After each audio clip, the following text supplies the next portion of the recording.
What's up, everybody? It's Brison Cobbins, junior running back here at the University of Oregon. I'm from Kansas City, Kansas, and you gotta know favorite foods, barbecue. So, have more power than you might be giving yourself credit for. If you have something that's going on in your life right now that's challenging or painful. All right, so we got Brison Cobbins coming in from Missouri Western State Missouri Western University. Tell us a little bit about who you are and about your college experience prior to coming to the University of Oregon.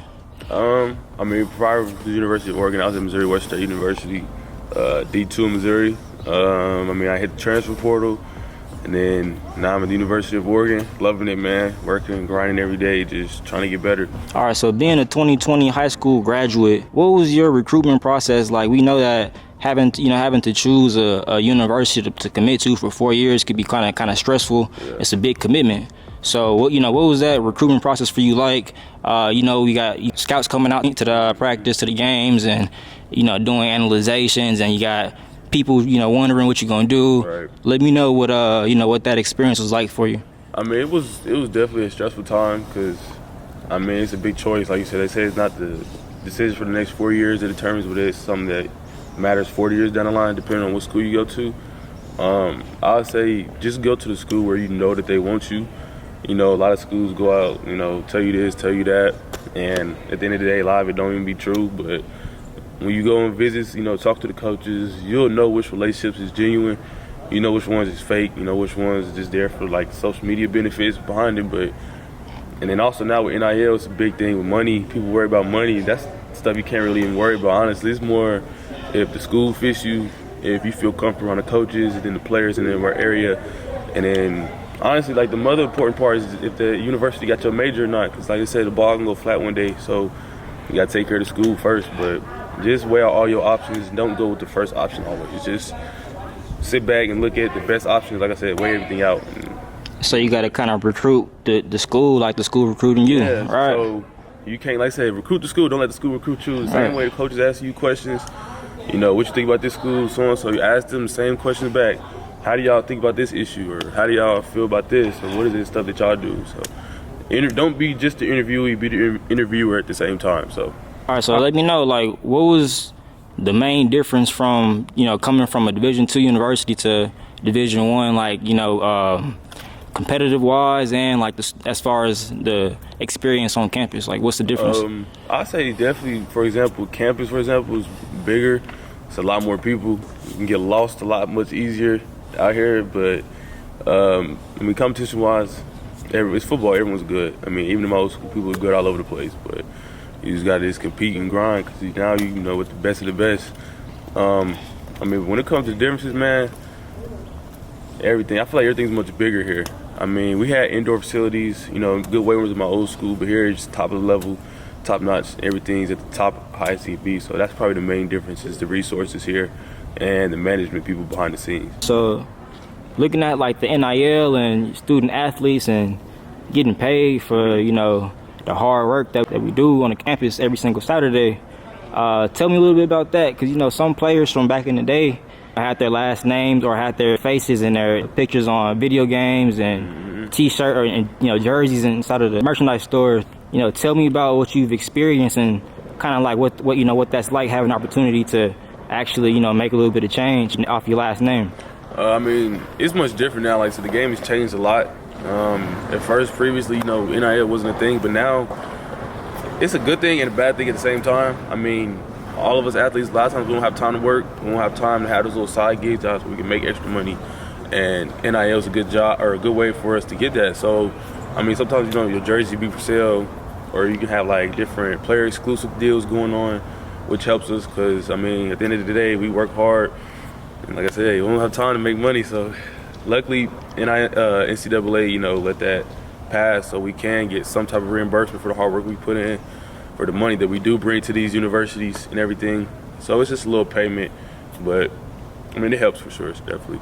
All right, so, being a student athlete, we all know you got to really balance out that, the school workload with the football workload, the sports workload. Right. We know you guys all got early schedules, late nights, team meetings, film, but you also got class and assignments and papers to finish. So let me know, like, how is it trying to balance that out? And what would you recommend to somebody who's going into college and is kind of worried about that workload?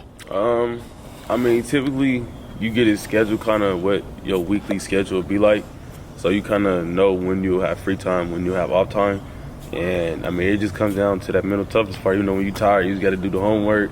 You got to study for tests, even when you don't feel like it. I mean, it's a hard thing to do, but I mean, some advice I'd say, just utilize your planner, utilize your calendar.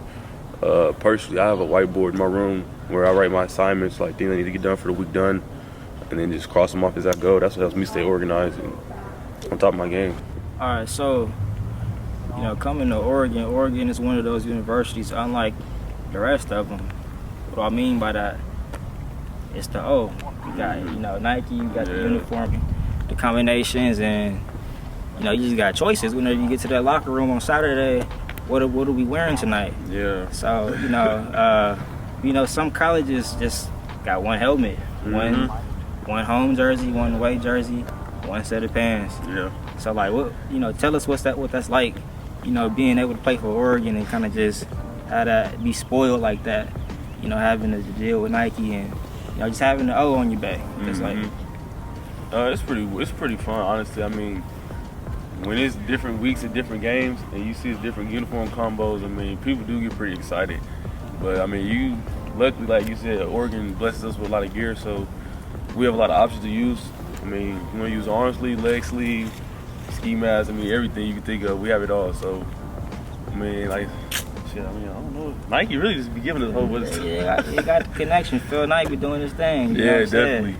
So, shout out Uncle Phil, man. Shout out Uncle Phil. Right. So, yeah, really being a Duck, it's really just what's up. Like, it's spoiled. Like, you really got the fashion statements over here. So, from being an out-of-state student, come from Missouri, most of your teammates, California, Washington, kind of regional around the state of Oregon, if not from the state of Oregon. What is it like? What's that distance factor like? With your family being so far away, you being at this campus way on the West Coast, and how are you kind of getting through those hard moments of where just kind of what are you doing? I mean, like I said, being far away from home, man, it is a lot different being out here on the West. The way I get through, I mean, I consistently talk to my family. Right. We have group chats, FaceTime calls, talk on the phone all the time. That's something we continue to do to stay close-knit together. Since, I mean, that's the only way we really can do since we're so far. From time to time, they'll come out here. I mean, they'll come to some games. They come to the spring game, all that. So I get to see them from time to time. And I mean, it's fun being out here and not being from, like you said, the majority of the states in the area. Recruiting from around the region, right? Like you said, we got a lot of people from Cali, Hawaii, Washington, Utah, and being from the Midwest, I mean, it's very different. Being able to see how people on the West Coast act, dress, talk, eat, it's so much different in the Midwest. So, I mean, it's definitely an experience being out here and being in a different community. And I mean, I love it at the end of the day. So, all right. Man. All right, so outside of the sport of football, like, before you even got to Oregon, what are some things that you're doing, on the weekends with the boys or with the family, just for fun, just kind of, as a getaway? I mean, typically I like to watch Netflix or watch different shows, trying to find new shows, so continue to watch. I like shopping. Whenever I have free time, I'll go to the mall or I'll do some online shopping, just something basic like that. But honestly, my free time, I just be kicked back, relaxing, doing. That's when I feel like when I transition from my football me to the normal day me. Right. I just get to sit back, like chill with the friends, whether we watch football, playing a game, just typical stuff like that. That's what I like to do. All right, so, man, like, if someone was looking at the Oregon football team online on YouTube, it looks pretty fun. We talked about the uniforms already, but, like, I'm talking about the recreational, like, the activities that y'all do as a group, as a team, the bonding. We saw, like, what was y'all, like, tubing or? Yeah, tubing at Mount Hood. Yeah, what was that like? It was fun, man. They look pretty lit. Yeah, it was fun. Me, being from Kansas, man, we don't have mountains. So, it's flat over there. Yeah, being out here, seeing the mountains all the time is fun to me. So being able to go in the mountains and go tubing when it was snowing and everything, it was real fun being able to have that, be able to get away from football and all the hard work and just have fun with the team. All right. What you say? You want paintballing too? Yeah, we went paintballing. That was fun as well. I mean, you know, you get to hit somebody on the team. Yeah, you know, you get to hit them football wise. You gotta call out somebody to snipe down there. I mean, it's a few people I got. I don't remember, but I know I was hitting a few people. But it was fun being able to get away from, you know, the football side and the business side and just be able to have fun with your players and coaches. Right. So that's the main thing. We know how to have fun. We know how to work hard at the same time and get things done. It shows on the field too. The bond that y'all, you know, have outside of the shows whenever y'all play. Definitely. Might be giving yourself credit for. If you have something. All right, so take me to Saturdays at the stadium behind you. You know, what it feel like coming out that tunnel? You know, you got the fans going crazy, the student section. Yeah. What's that like? I mean, man, it's definitely energy. This place definitely be live on game days. I mean, you know, we're one of the loudest college football stadiums in the country, so it definitely gets pretty loud in here. I mean, I never forget my first time going out the tunnel out the stadium. I mean, it felt like a movie, man. I mean, at first I couldn't see nothing because there was so much smoke. But then once I got through the smoke and seen all the fans, all the cameras, and everybody in the area, it was just a surreal moment. Honestly, felt like a dream, man. It's a dream come true to be able to finally see all those people in front of you and just be ready for the game. All right, so tell me a little bit about, like, you know, practice and things that the coaches tell you as far as, like, you know, how your work ethic at practice transfers to, you know, the field on game day. What's like one of the main phrases or the main things to focus on throughout the week, you know, at practice to really make sure that practice transfers to the game? Yeah, one of the things they always tell us is there's, no matter what position you play in the field, there's someone out there in the country that's always working to trying to outbeat you, trying to outdo you, try to beat you to that spot in the NFL. That's the main thing they preach to us, is that even though we working hard and we continue to work hard, there's someone out there that's always trying to compete with you. So when you know that and you got that going into game day, it just wants you to stay on your A game and to make sure that you're at the best level that you can be. Because, you know, there's a lot of other talented players out there as well. That's why you out here competing. All right, so let's talk about that running back position. What kind of mindset, what kind of backbone and mentality you got to have to really, you know, be solid as a running back in the Pac-12 Division I football?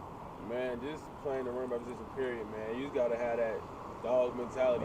Right. You can't worry about who's in front of you. You can't worry about who's around you. You just got to make sure you either go through them, go around them, whatever you got to do to get to that end zone. So, I mean, football is a legal sport with legal violence. So, in the most violent way possible, that's how you got to play the position, honestly. That's what I like to think of. You got people trying to take your head off at all times. So as long as you bring the hit to them before they bring it to you, and you let your presence be known, then that's how you play running back, honestly.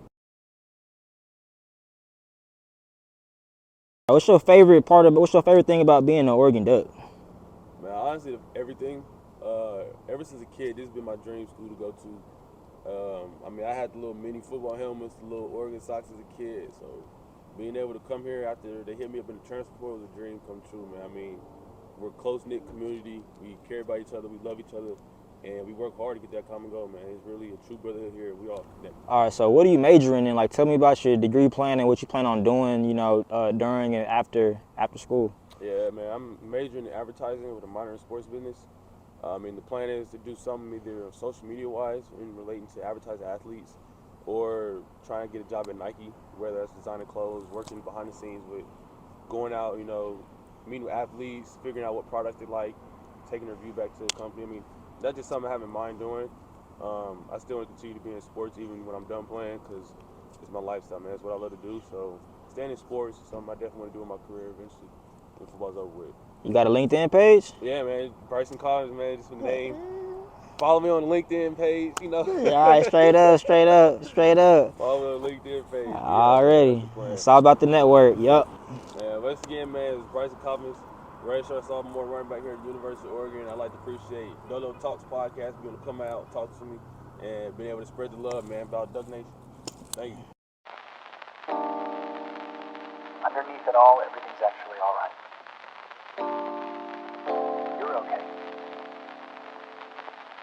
You have more power than you might be giving yourself credit for.